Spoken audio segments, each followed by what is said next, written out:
Welcome back, Masters of the Multi-usiverse. My name is Garr Punnett, Chief Impact Officer here at Rheaply. Another great conversation coming forward to you today with Heidi Frasure, Sustainability Manager at Steelcase, an office furniture manufacturer located in Michigan, but footprint globally. They are absolutely a leader in this space and provide probably something you're sitting in right now or something you sit in at the office. We got to talk about sustainability work, her origins in the sustainability and circular economy space, more extended producer responsibility initiatives, and again, more programs to come from either Europe or the United States, and then also what we get to expect when we're talking about more product circularity. There's more work for future generations to come and more work for us to talk about. But again, here's the podcast. Enjoy.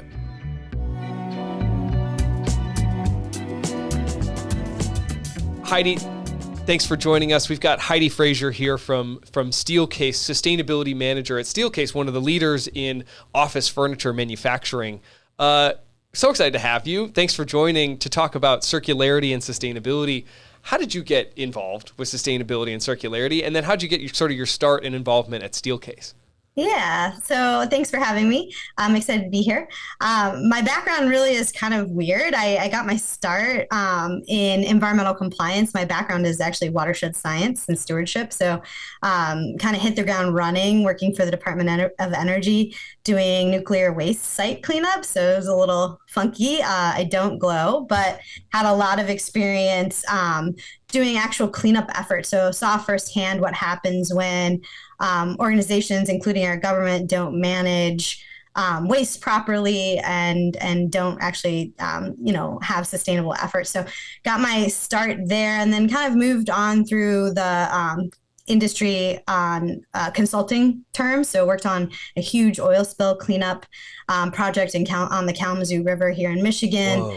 Similar concept of dealing with different regulatory entities, and sometimes they don't always get along. So that was really interesting. We could do a whole podcast on that.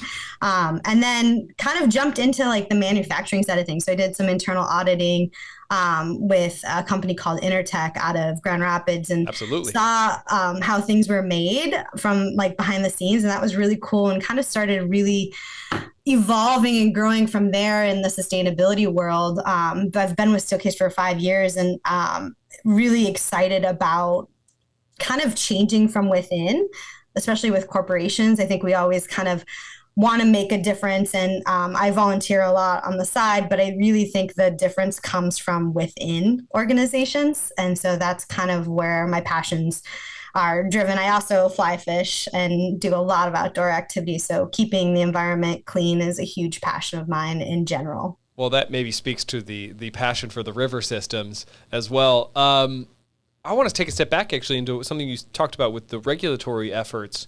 Can you actually speak about that a little bit in terms of the experience you saw on either different departments trying to figure out where they fit and who is trying to lead what type of effort? How does that play into manufacturers in general, in your opinion?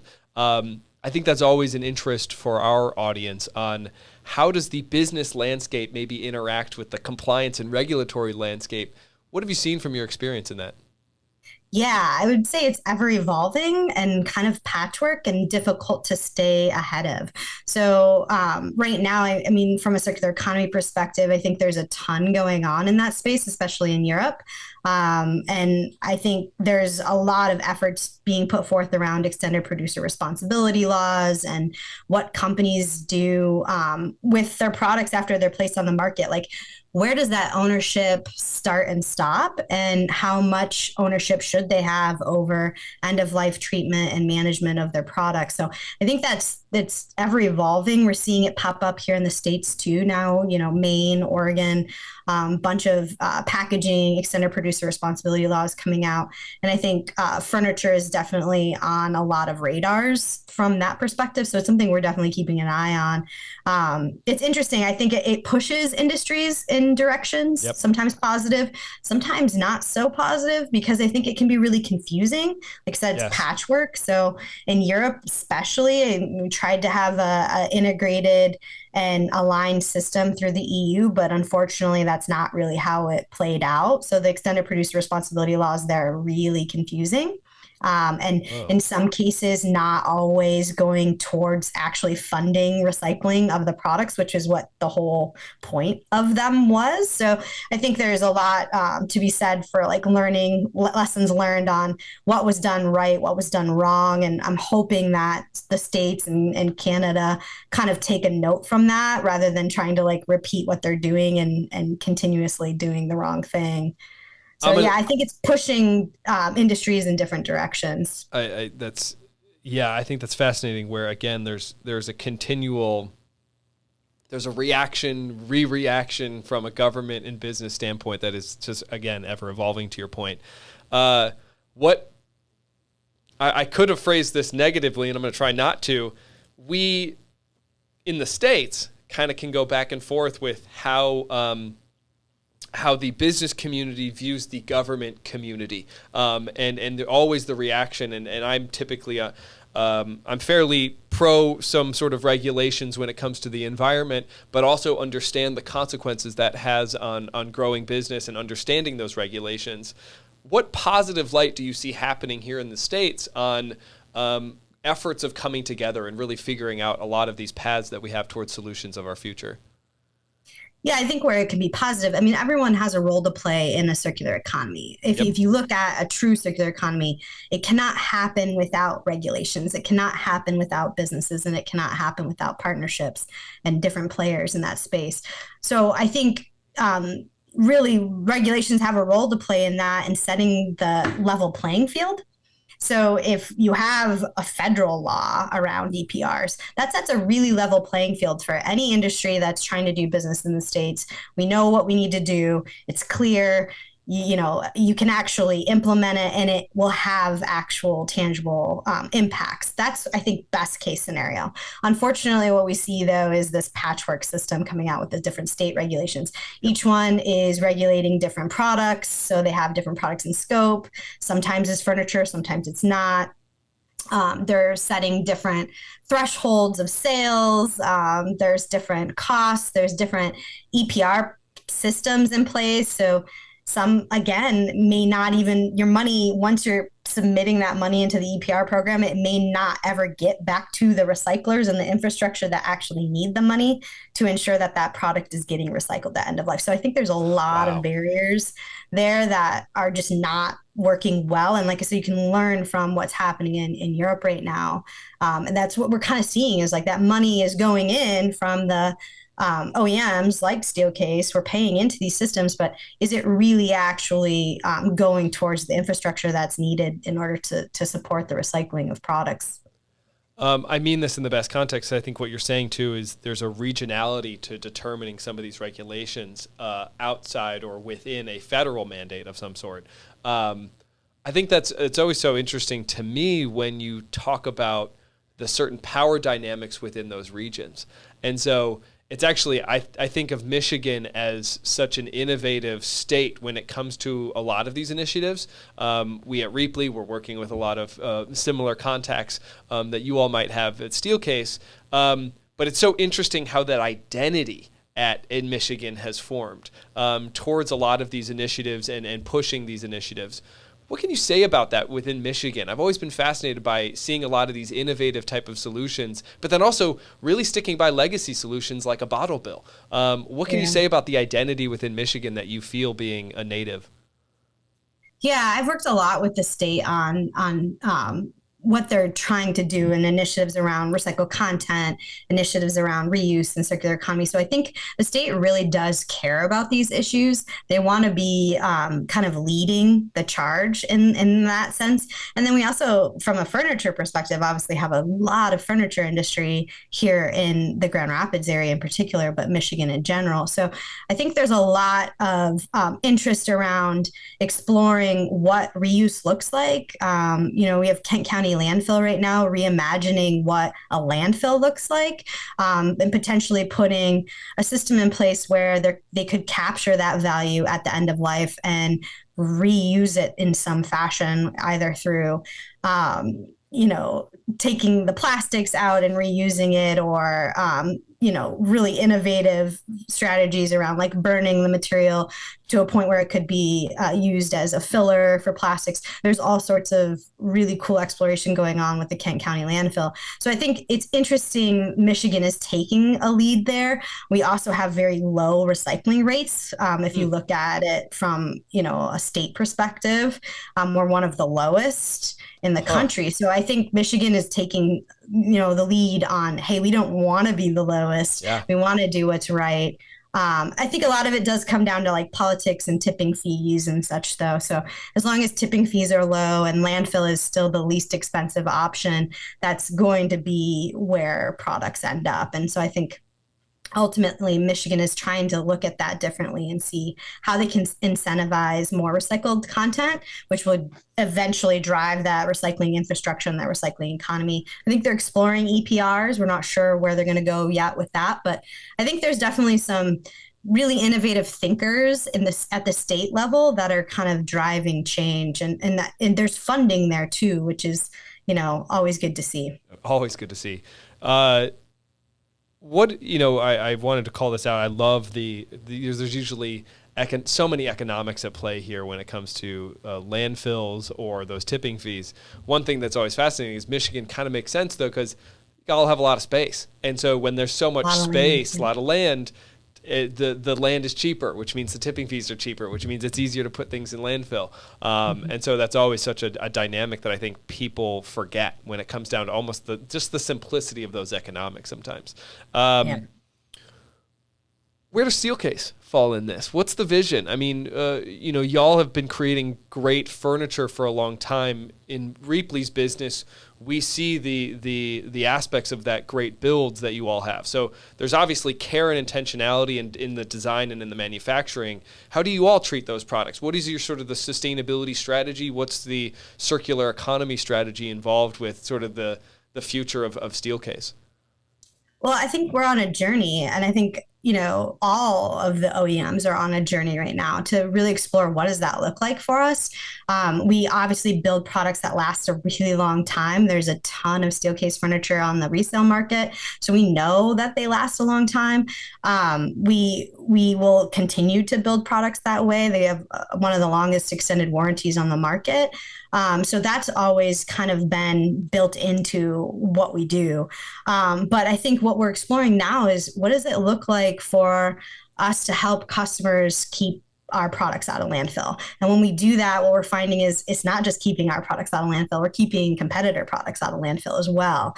So I think there's a lot to explore from an OEM perspective. And I think what would be really interesting and exciting, and this is kind of the space I would like to explore more, is how does that work from an OEM perspective where we're coming together and working towards an end goal where, we're not competing against who can send the most to landfill.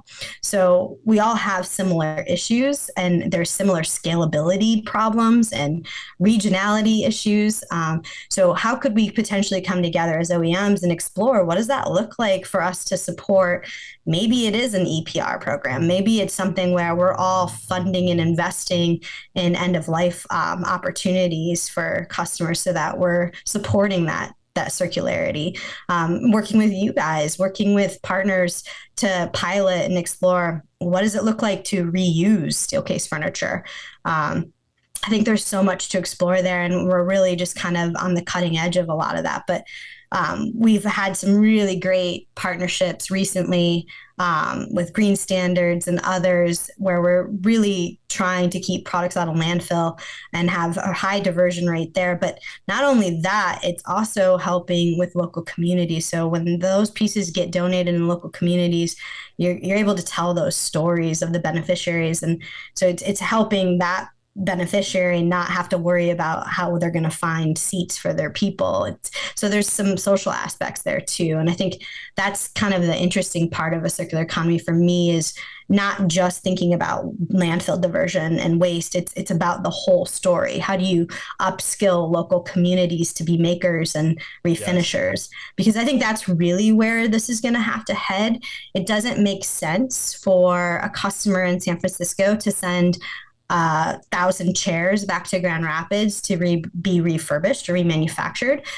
It makes more sense for a local maker in that area to do that. And I think no OEM is going to be able to solve for that on their own. Right. So how do we work together to build that network of these makers and local skills that can help with that refurbishment piece? Because I think that's a huge missing link right now for any refurbishment or repair. It takes it back almost to probably the origins of Steelcase. Again, of being so. I mean, I know the brand from being in the space of being so rooted in the community that there's an element of taking it back to that place, of rooting it in the next generation of that furniture, rooting it in not necessarily expanding the footprint, but really ultimately investing in communities too that can help grow the brand, help continue the value of that furniture. Yeah, we want to leave the communities in which we live, work, and play a better space. In the end, that's our value proposition. Yep. And I think that's something we really do believe down in our core. And it's something we try to live out. I mean, obviously there's challenges here, like we talked about a couple of them, but you have reverse logistics challenges. You have the logistics challenge of, does it make sense from a sustainability perspective From like to be an shipping impact, products all over? from the footprint. What's the lesser evil there? And I think that's the challenge with sustainability, is there's always trade-offs. You're always choosing one thing over the other, and it's not always the best option. And that, I think, plays out a lot in the circular economy and maybe doesn't get discussed as much. But there's so many challenges and barriers to entry there that I think, and that's why I always say we're on this journey. I don't think it's appropriate that anyone has this all figured out, because they don't. And that, to me, that's a huge red flag if someone says that. Yeah, no kidding. We're definitely on a journey. I think that's absolutely true. I've engaged with certain organizations in the sustainability world, in the circular economy world. The number one red flag might be like, oh no, we've got it figured out. And it's like, yeah, I don't know if y'all got it figured out. There's a humbleness coming, because the problems are so big. I was going to say, not at scale, right? Like, you can see this working and playing out really well in local communities. And we see that in San Francisco. There's a ton of really cool partners there that are playing out circular economy models at a small scale. But once you start growing to a global scale, I do not know of a single partner or competitor that is doing this on a global scale. It's very challenging. There's so many logistics challenges. Yes, absolutely. So speaking into those systems, what inspires you most about being in the sustainability world and solving? I think you as in your introduction, you said, I came from an interesting path. I think we in this industry, we all come from those paths. It's definitely an industry of like many people coming and bringing their different perspective. What inspires you most about the work that you're doing today? And then again, the people that it puts you in contact with of, if we could get one more person in the field, what would you say to them, I guess? I think it's such a cool field to be in right now. I never thought I'd see a day where sustainability was growing at the rate that it is right now. I mean, ESG is really kind of tipping it on its edge there and pushing it off the cliff. And I think that's exciting. What I think inspires me on a daily basis is, like I said, the change from within. And I mean, you could look at that another way, right? Like, you're almost corrupting for the good from within, and you have this power to really make a difference and change from within a corporation that, without me in this position, I don't know if that would be happening, right? So I think that's exciting, but it also yields a lot of power.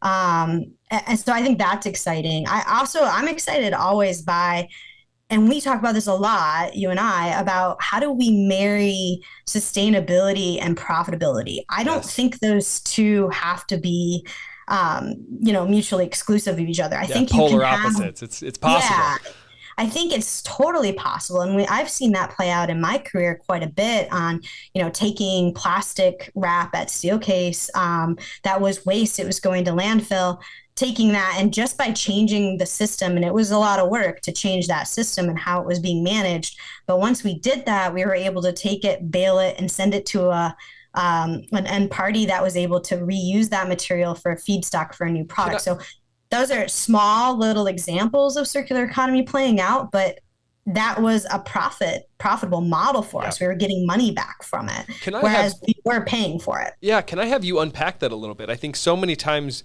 we even get caught with either newer colleagues or people that are joining the field. They can get caught in this paralysis of scale ideas when there's so much power that can be analysis done. Paralysis. Well, yeah, exactly. The classic. But I think even there, it's like people think, oh my God, all these systems and problems are insurmountable. And they're not. You got to break them down. And even in that that unique scenario, which you said, you figured out that there was some packaging and opportunity in the packaging to find some circularity. Can you break that down a little bit further in terms of the team, and how did you guys work on that as a team, and what was that like in terms of identifying the problem, identifying the solution, and then making the change happen? Yeah, I mean, it kind of always works backwards, right? We found out that on the recycling market, this product has a value if it's consolidated and baled and shipped directly to the end user. So we kind of worked back from that. Like we found that out, and then did some engagement with that vendor and said, hey, we have this material. If we were able to get it consolidated in this way, would you be interested, and how much would you be willing to pay us for it? And negotiated that. And then the hard work comes in. And I think this is kind of where, like you were saying, you get paralyzed by scale. Well, really any pilot, you have to start small. And it does come down to like boots on the ground, hard work of saying, hey, we're going to do this and it's going to be hard and there's going to be labor involved in doing it, but it's worth it in the end. Here's the ROI. And so taking those actual financial calculations and proving that out to leadership and getting their buy-in and support, and then going boots on the ground and working with the teams and explaining and training and showing them how we have to bag this and put it in a baler in this way, and this is how you put it on the trailer. It can't have skids, all this stuff. So it's a very complex process on the ground, but then we get a rebate for that material. So it's worth it in the end. And the ROI did make sense. And none of that was without pain, I'm sure. I'm sure there were question marks at all turns. Right. And so it's like, again, that's a part of the process. And it's almost an embracing of that process a little bit. I was asked about, what does it mean to be like a circular disruptor in that way? And that's not to toot our own horn. I think we all are. But for me, the way I was just thinking about it, maybe it was that day, maybe it was that hour. For me, it was thinking about it in terms of, we have to provide so much friction to the status quo system that ultimately that system stops and then starts to reverse in another maybe better direction. Again, corrupting, as you put it, that maybe that inefficiency.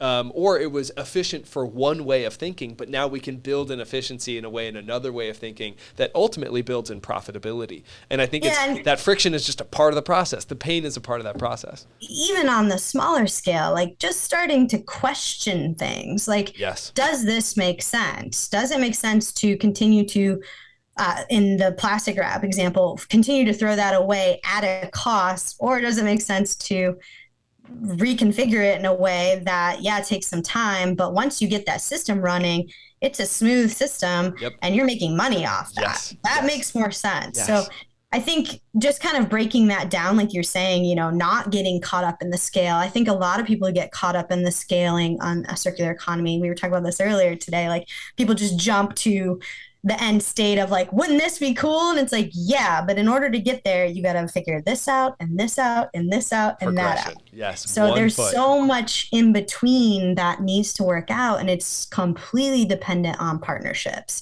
between us and you and others. Those partnerships are going to be what makes this work in the end. Yes. No, I love that we're, again, it's all about solving the mystery, asking the question, and then again, continuing to sort of, again, demystify a lot of the weird parts of all of this. And then we start to just solve one part at a time. Failing forward. Not being afraid to fail, because you're going to learn more from the failures than you do from the successes. Like in that example I gave, I hate to keep going back to that, but we learned so much from the failure that we were able to scale it to all of our plants, because we knew, okay, this worked, this didn't work. When we move to another plant, this is what we're going to do differently. And that's how you really get around that scaling paralysis, is just by learning small and failing small so that it's not as painful. And then when you go to scale it, you know exactly what's going to work and what's not going to work. Fail and tweak and fail and tweak. It's just refinement. Yes, I love that. I think that's so helpful for maybe even the growing audience or growing even demographics that are coming into sustainability and seeing it, to know that that's, again, a part of the process. And I love that you brought up failing, because you cannot be afraid of that. If you're afraid of failing, sustainability won't be necessarily the field for you. Yeah. Yes. Yeah. I heard a quote one time. It was like, I stood on a mountain of no's for one yes. And that is literally being in the sustainability profession. Yes. You're going to get no, no, no, no, no. And I think that to me has been the lesson, is finding those value added and profitability models that work, looking at the ROI, getting comfortable with calculating ROIs, because I think that's where you're going to get those yeses. And then when you can build up enough yeses, that's when you can kind of come in and say, hey, this may not be profitable, but it's the right thing to do. And so even in those cases, I've found there's profit to be found. So it's interesting. I think finding that good mesh of profitability and sustainability is something that I'm very passionate about. I love that. Any last thoughts to leave our audience here on either the mountain of no's, the future of sustainability, the work that you love? What would you like to leave them with?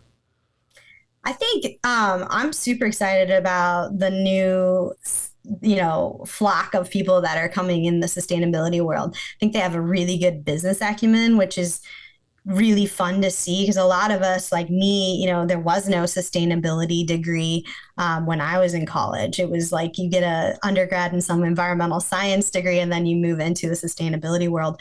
And now what I'm seeing and working alongside a lot of colleagues, where they have that financial acumen, they have that business acumen, and so they're able to kind of hit the ground running in a way that I was not. So I'm really excited about that and where they're going to take us, because I think they're going to be able to solve for some of these problems that we're only starting to open up, yes. right? Yes. And it's those small tweaks that are going to make a big difference. But I really think this new flock of sustainability professionals are going to kind of push through some of those barriers. And then organizations like yourself, who are kind of pushing through some of those tech boundaries on, how do we do this? What does this look like? How do we explore provenance of our products? I think that's exciting too. So that's kind of where I'm really focused on. I think just looking forward and learning from our past and, exploring what that future looks like with the new generations. I think you're exactly right. We're all standing on the shoulders of some other giant, and we can continue to do that. Thank you, Heidi. Thanks so much for taking the time today. Yeah, thank you. Appreciate it.